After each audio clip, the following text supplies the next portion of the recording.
নির্বাণের বিয়ের সিদ্ধান্ত শোনার পর রুষ্ট হয়েছে অনির্বাণের বাবা-মা অনির্বাণের উপরে। হ্যাঁ বন্ধুরা, ভিডিওতে লাইক দিয়ে দেখতে থাকুন।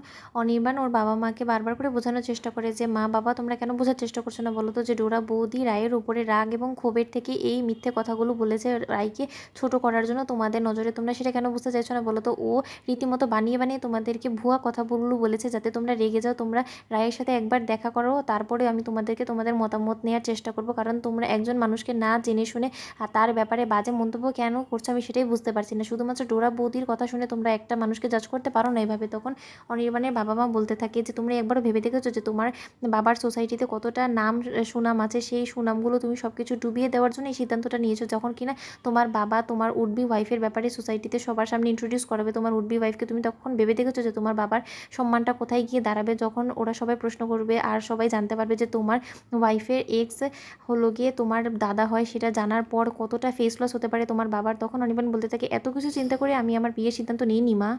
আর আরেকটা কথা আমি তোমাদেরকে খুব ভালো করেই বলে দেই যে, এখন যাকে তুমি এক্স বলছো না, সে আর যাই হোক না কেন আমার ছোট ভাই, আর আমি ওর সাথে যথেষ্ট পরিমাণে কথা বলেছি। ওর মনে যে এখন আর রাইকে নিয়ে কোনো রকম কোনো ভাব ভালোবাসা বা ফিলিংস নেই, সেটাও আমি বেশ আন্দাজ করতে পেরেছি। তাই তোমরা সেসব নিয়ে খামাখা রাইকে দোষারোপ নাই করো, সেটাই বরঞ্চ ভালো। সেদিন যা কিছু ঘটেছে সে রাই একটা পরিস্থিতির শিকার হয়ে এত বড় একটা সিদ্ধান্ত নিয়েছিল। ওর মেজো বোনের সাথেই বিয়ে হয়েছে সূর্যর, আর সূর্যের সাথে ওর বনিবনা হয় না দেখি আজকে ওর মেজো বোনকে বাড়িতে পাঠিয়ে দিয়েছে সূর্য। এছাড়া ওইটা ওদের পার্সোনাল ম্যাটার, ওদের হাজব্যান্ড ওয়াইফের মধ্যে পার্সোনাল ম্যাটার। আমরা কেনই বা ঢুকতে যাবো বলো তো? আর ওদের বিষয়টাকে আমরা কেন রায়ের সাথে মেলাতে যাবো বলো তো? রায়ের আর আমার বিষয়টা তো পুরোপুরি ভিন্ন। তখন অনির্বাণের মা বলতে থাকে যে, "না, একেবারেই ভিন্ন আর উড়িয়ে দেওয়া যায় না। কারণ তুমি যেখানে জানো যে সূর্যের ফ্যামিলির সাথে আমাদের যথেষ্ট পরিমাণে একটা ভালো বন্ডিং আছে, তা সত্ত্বেও তুমি এই ভুলটা কী করে করো বলো তো? ওরই এক্সের সাথে তুমি যখন বিয়ে করে এরকম করে ড্যাং ড্যাং করে ঘুরে বেড়াবে, তুমি বুঝতে পারছো তখন লোক সমাজে কতটা হাসাহাসি হবে? আর ওদিকে তো ওর সূর্যের ওয়াইফ সম্পর্কে যতটুকু আমি জানতে পারলাম যে ওই মেয়েটাও নাকি মিথ্যেবাদী একটা দুশ্চরিত্র মেয়ে। তাহলে ওদের বোনেদের ক্যারেক্টার সম্পর্কে তোমার বেশ আইডিয়া হয়ে গিয়েছে আমি আশা করছি। তা সত্ত্বেও তুমি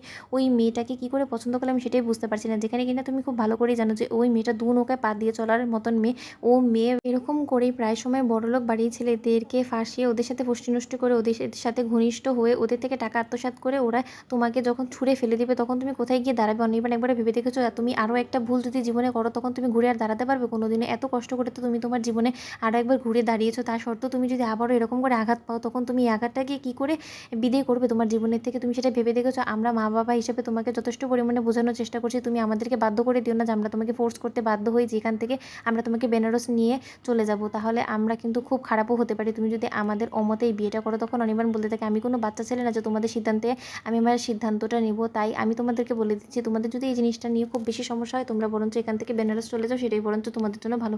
তোমাদের ভিডিওটি ভালো লেগে থাকলে লাইক, কমেন্ট, শেয়ার, সাবস্ক্রাইব করতে পারো না।